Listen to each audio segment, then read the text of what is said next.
Kemudian datanglah beberapa orang Farisi dan ahli Taurat dari Yerusalem kepada Yesus dan berkata, "Mengapa murid-muridmu melanggar adat istiadat nenek moyang kita?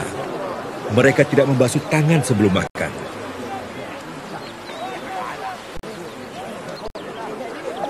Lalu Yesus memanggil orang banyak dan berkata kepada mereka, "Dengar dan camkanlah.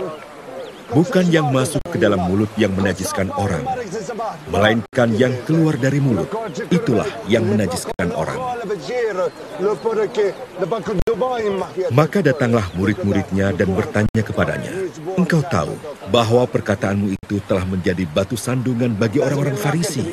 Jawab Yesus, "Setiap tanaman yang tidak ditanam oleh Bapakku yang di surga akan dicabut dengan akar-akarnya.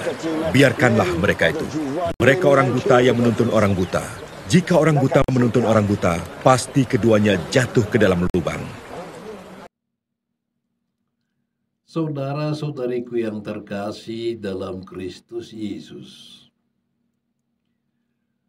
orang-orang Farisi dan ahli Taurat berkata kepada Yesus, "Mengapa murid-muridmu tidak membasuh tangan sebelum makan?" Kritikan ini bukan masalah higienis atas kesehatan. Bukan. Kritikan ini karena murid-murid Yesus melanggar adat istiadat nenek moyang yang berkaitan dengan kenajisan. Menurut adat istiadat Yahudi, ada banyak sekali barang yang najis, seperti beberapa jenis makanan, binatang mati, mayat atau tulang, penyakit kusta, darah haid, dan lain-lain. Menurut mereka, kenajisan itu menular. Maka setiap orang yang menyentuh barang atau orang yang najis ikut menjadi najis. Misalnya, semua yang disentuh seorang wanita yang sedang haid akan menjadi najis. Pakaiannya najis. Kalau dia ke pasar, semua barang yang dipegangnya najis. Uang yang dipegang untuk membayar ikut najis. Penjual yang menerima uang najis tersebut ikutan najis juga. Lalu semua barang yang disentuh penjual tersebut juga najis. Kalau ada pembeli lain yang membeli bahan makanan yang sebelumnya telah disentuh oleh wanita najis tadi, maka yang najis tidak hanya makanan tersebut, tetapi juga pembeli yang tidak tahu apa-apa tersebut. Setelah dimasak di rumah, yang dihasilkan adalah makanan najis. Anggota keluarga dan semua yang ikut makan ikut najis juga. Kalau mereka salaman atau menyentuh orang lain, mereka jadi najis.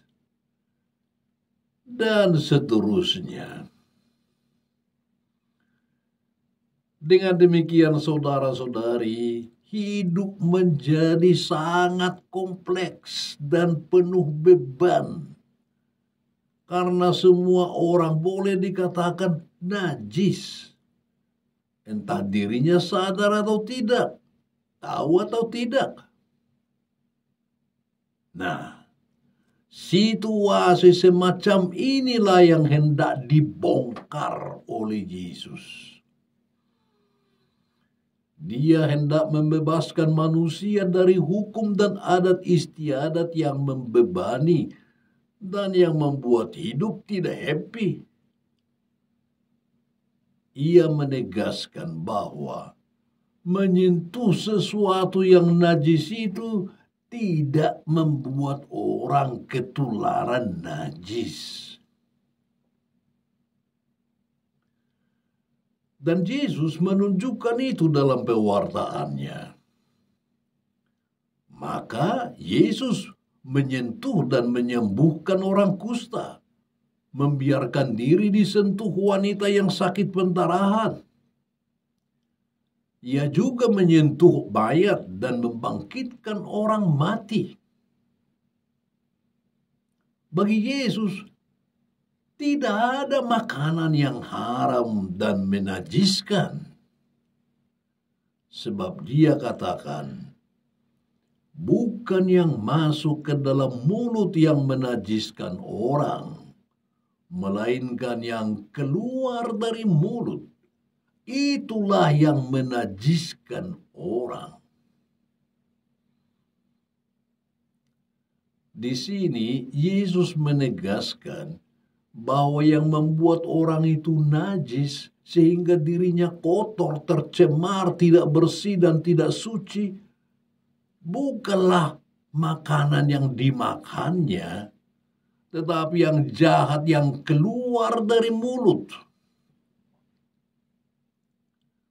Apa yang keluar dari mulut seseorang, itu yang justru bisa menajiskan orang.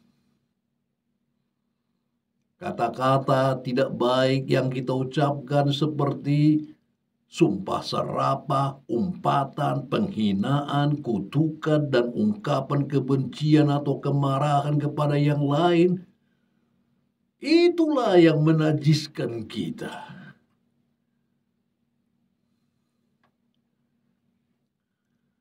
Saudara-saudariku yang terkasih, bukan tindakan lahiriah yang utama, tetapi tindakan batiniahlah yang utama. Karena tindakan lahiriah seringkali bukan merupakan perwujudan yang batiniah. Tampilan fisik tidak menentukan jati diri kita. Karena yang terutama adalah hati. Yesus menegur keras orang Farisi dan ahli Taurat yang sangat mengedepankan aspek lahiriah. Seringkali dua yang kita manjatkan seperti mesin otomatis yang keluar dari mulut kita tanpa ada kesungguhan hati, karena sudah menjadi rutinitas. Hal itu sering terjadi dalam ritual peribadatan. Misalnya, orang mengucapkan kata-kata dalam doa, dalam tata liturgi, tanpa menghayati apa maknanya.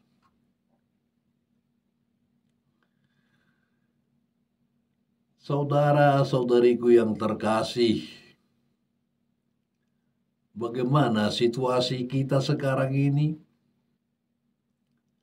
Banyak juga kata-kata najis kita keluarkan, tidak hanya melalui kata-kata lisan, tetapi juga apa yang kadang atau sering kita tulis di media sosial umpamanya.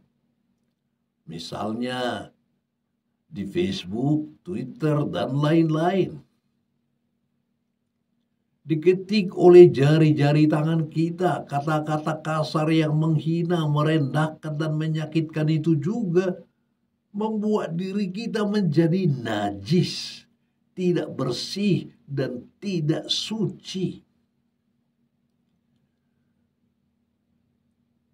Kita harus berhati-hati dalam berkata-kata, baik secara lisan maupun tulisan, supaya jangan menjadikan kita sendiri najis, sehingga dijauhi dan dihindari orang lain.